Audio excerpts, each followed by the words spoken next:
Hello, everybody. Hello. We're back, and we're still having tea. We're still sipping on tea. Yes. I want to thank Duke for sending me this letter. This is interesting. Let's see, date, December. Yeah, he actually had to type this one out because it's getting difficult to make copies of them that show up. Okay, so it's to all congregations concerning the Global Assistance Arrangement, GAA, for the 2015 year. Dear brothers, we would like to take this opportunity to thank you for your continued financial generosity and support of the worldwide preaching work. Your regular and cheerful giving no doubt brings joy to our great God Jehovah. Knowing of your desire to support the organization, we would like to inform you of a revised global arrangement that is sustained by your contributions. Oh boy, they get to get more money. Didn't they just revise some sort of arrangement? Yeah. Boy, they're revising it again. Yeah. Well, they're getting rid of the Kingdom Hall Assistance Arrangement. Right. Okay. It expands and replaces the formerly known Kingdom Hall Assistance Arrangement. Didn't they just vote on that too for like $8 per publisher? At least here in the United States. Something like that. Yeah. And will be called the Global Assistance Arrangement. The GAA is designed to prevent and pay for losses resulting from unexpected events that could affect the organization. Child abuse cases? yeah. Prevent.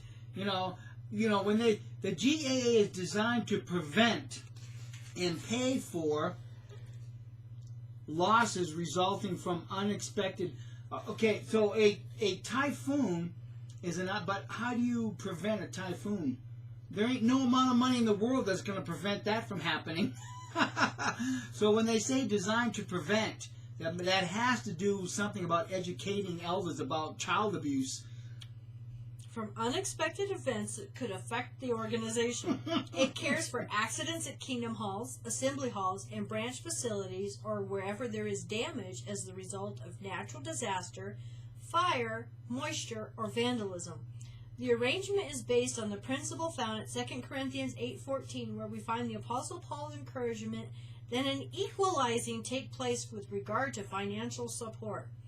Therefore, funds are annually set aside from contributions to the worldwide work to ensure that no loss to a congregation or any other theocratic entity would cause an undue burden on any of our brothers. That's new term, theocratic entity. What the hell is a theocratic entity? I never heard that terminology before. I think it means any of their corporations or any of their entities. Yeah, one of the other corporations that they're hiding behind that might, inadvertently get labeled as a John Doe number 120-something in a lawsuit. For the coming year, the anticipated cost of the GAA will be covered if each publisher were able to contribute approximately £3. This is from the UK, so that's why it's pounds. This does not mean that each publisher is expected to contribute this exact amount. Instead, each congregation may choose to pass a resolution to contribute to the worldwide work for the amount suggested by the body of elders for the congregational funds. Publishers can then contribute to their local congregation in harmony with their resolution. The funds will then be used to support theocratic activities, including the GAA. Since these contributions are not restricted to any one activity, some congregations may choose to donate a sum greater than the average amount. That's strongly encouraged, Jehovah's Witnesses. Give more. This would further support the worldwide work and assist other congregations that may not be able to contribute as much. This is in harmony with the biblical pattern of giving. Some congregations choose to spread out their donation over the year. Others choose to make one donation at the start of the service year. Either method is acceptable. Your support of this arrangement is greatly appreciated. May Jehovah continue to bless your generous spirit. And there you have it. Give, and give some more. The search for more money. Thank you, Duke, very much. Appreciate you sending that to me. So it looks like the year 2015 is going to be just like 2014. It's a year for more money. Yeah, exactly. Maybe I'll just mention that he also sent me these old letters that they got from the society. Now, these are from 2006, but he thought these were kind of interesting because it's like a thank you letter for your generous donation. And these are actually photos, so it's kind of hard to see. I can't tell if that's $160 or $760. So the society appreciates their donation. And then it goes on to, talk about what is coming up. And I like this second paragraph here. I just want to mention this real quick. We note some parallels between the festivals in ancient Israel and our convention. Going to the festivals required careful planning. Jehovah admonished the Israelites must not appear before me empty-handed at Exodus 23:15. In the same way, you have planned to be in attendance, and we are confident of your support to the entire arrangement of worship, resulting in a worldwide program of spiritual feeding.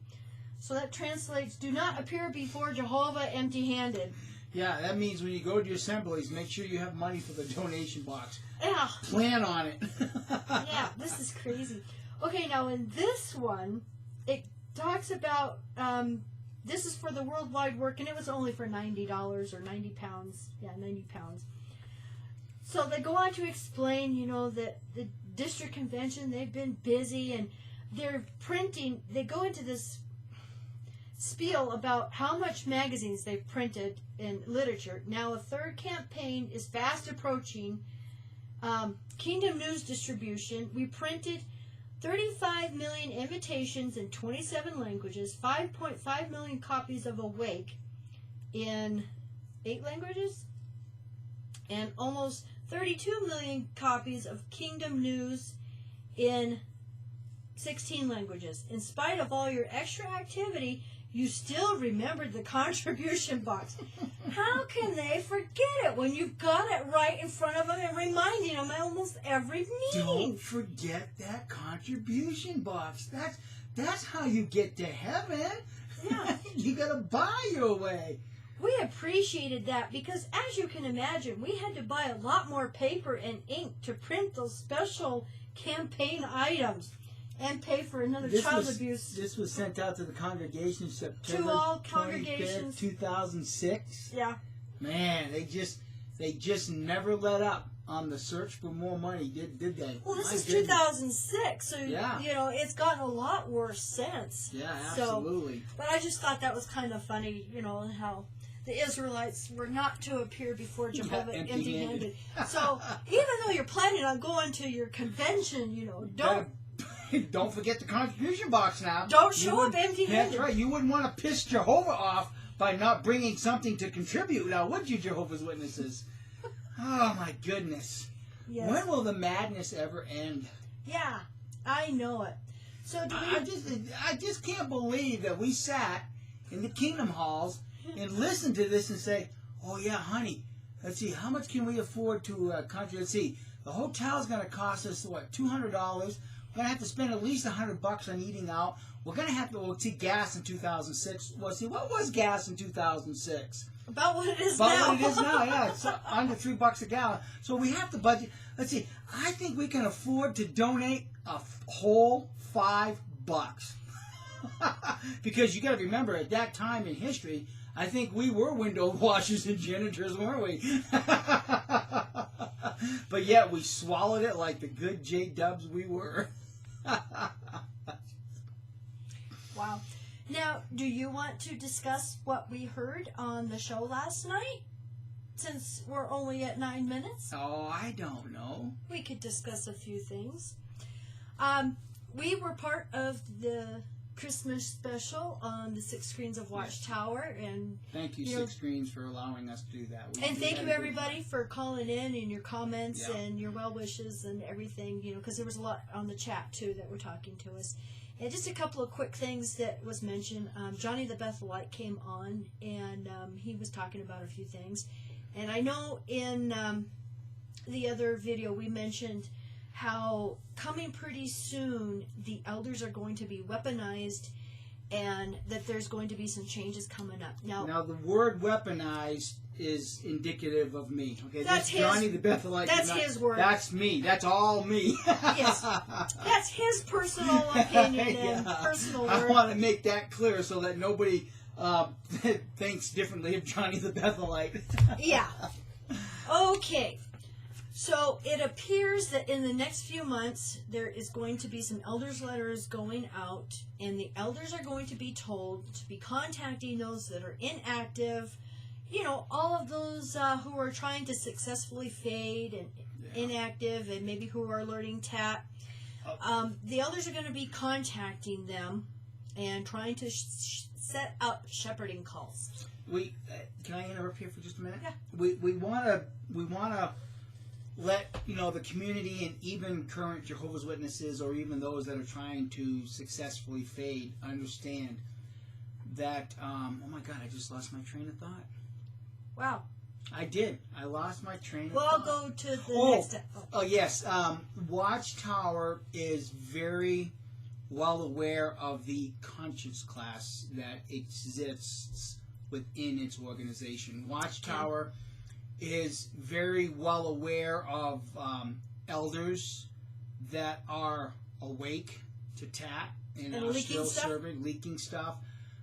If you had an opportunity to see Derek O'Hare's disfellowshipping video, at one point before they actually got started, the presiding elder in that judicial setting, asked the other elders to put their telephones into his briefcase so that nothing could be recorded. Even the fellow elders.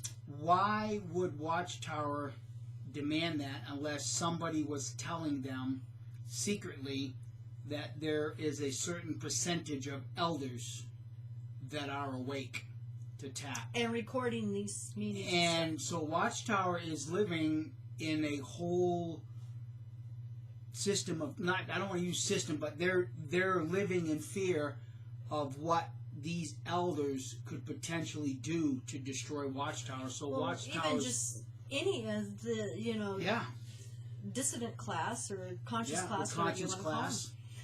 So if you do not give in and have a shepherding call, then the second thing they're going to do is try to use family and friends and everything to manipulate these of the conscience class or inactive ones. Inactive ones, yeah. Yeah.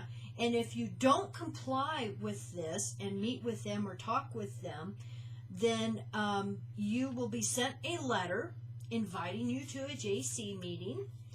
And if you don't comply to that, they will disfellowship you on the grounds of causing dissension.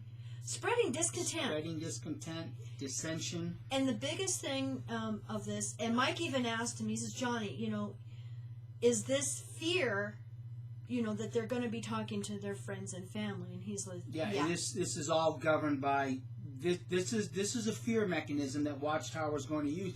Because, being an ex-Jehovah's Witness, the last thing that you want to have happen to you is to be disfellowshipped, let alone being disfellowshipped as an apostate, because you know that you're going to lose communication and fellowship with your friends and family, and that's the last thing. So, and I also think, too, that this initial setup of, maybe disfellowshipping people, weeding out, culling some of those ones that are trying to fade successfully, because Watchtower knows that if you're disfellowshipped, your family and friends will not talk with you.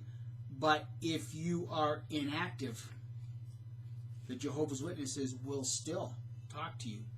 And it's those voices that Watchtower is afraid of.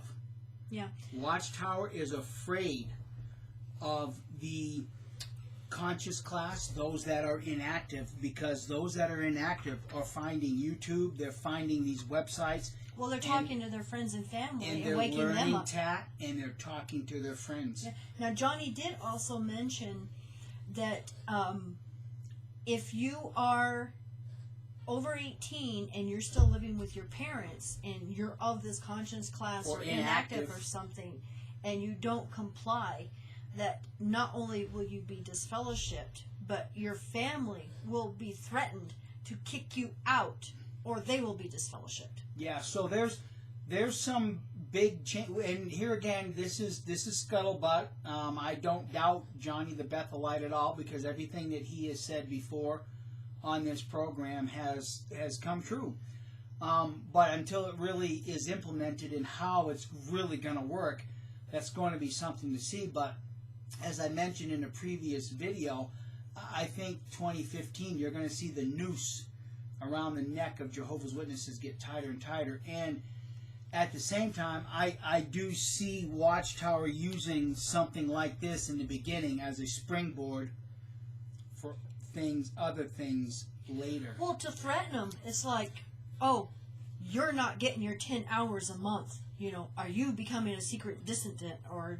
Right, or if you become inactive for 6 months, and Watchtower sends their henchmen out there, the elders, to send them out and try to encourage you. And if you won't get active again after 6, and I'm just saying after 6 months, it could be a year, I don't know, but I just see this as a springboard to weaponize elders even further as the years progress. If you become inactive for 3 months, 6 months, will they threaten you with disfellowshipping if you don't get active again? I mean, this is the control that Watchtower, and really Watchtower has no other recourse other than shutting their doors and going away. Because during Johnny the Bethelite's conversation, he made a comment that 1 or 2 of the governing body members have been visiting congregations, and what they're discovering, that 25 to 40% of the congregations are not attending the meetings. They're inactive. They're inactive. That's a lot. And it's scaring them. It's scaring them because can you imagine if you have a congregation of 100 people and 40% of those are inactive? And 40% of those are on the internet researching Watchtower. And then talking to friends and family about it. Can you imagine the impact that 40% of an inactive congregation can have on the entire association? See, these voices in Watchtower's mind have to be silenced. And that's what happens when you're involved in a dictatorship, and or in a previous personal government video I did, we talked about a personal government. Those voices have to be silenced.